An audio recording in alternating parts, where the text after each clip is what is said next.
Bonjour tout le monde, j'espère que vous êtes en pleine forme et en agréable état d'esprit et surtout toujours assoiffés de connaissances et prêts pour la découverte d'un nouveau thème.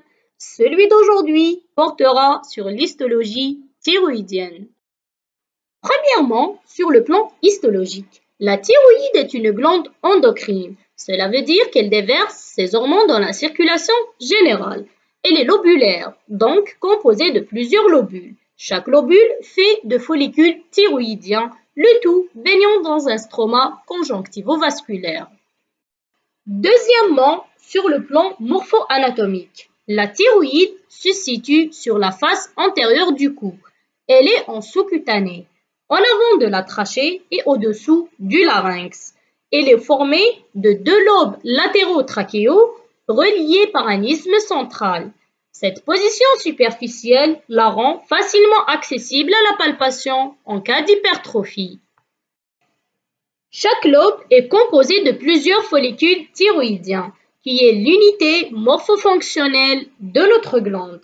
De façon plus approfondie, le follicule se compose d'un épithélium unistratifié de cellules folliculaires, disposées autour d'une lumière centrale contenant la colloïde, qui est constituée principalement de la thyroglobuline, qui est le précurseur de la T3 et de la T4.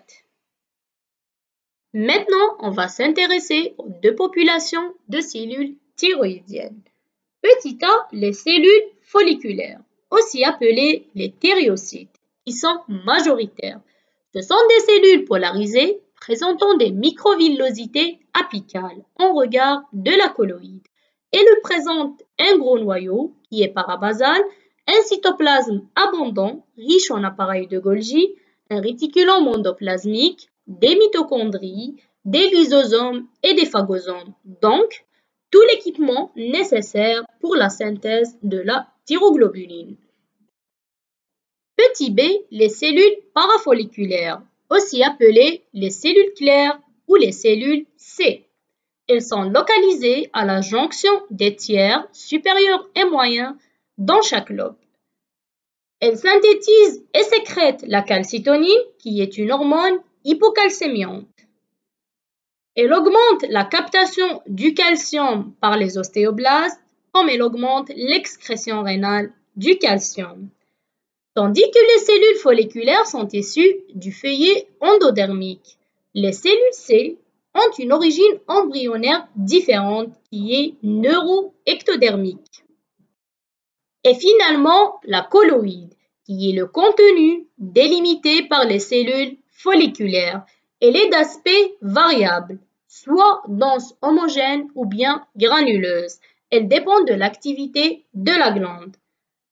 Elle est soit basophile si les vésicules sont hyperactives ou bien acidophile si les vésicules sont au repos. Elle est majoritairement constituée des précurseurs des hormones thyroïdiennes qui est la thyroglobuline. Avant de conclure notre cours, on va s'intéresser aux variations morphologiques du follicule thyroïdien. Commençons par la normale. Un follicule normal est de taille moyenne. Il présente un épithélium glandulaire cubique avec des noyaux ronds et des vacuoles de résorption. Si le follicule est hyperactif, il sera de taille plus réduite et son épithélium sera cylindrique avec des vacuoles de résorption plus abondantes liées à son état d'hyperactivité.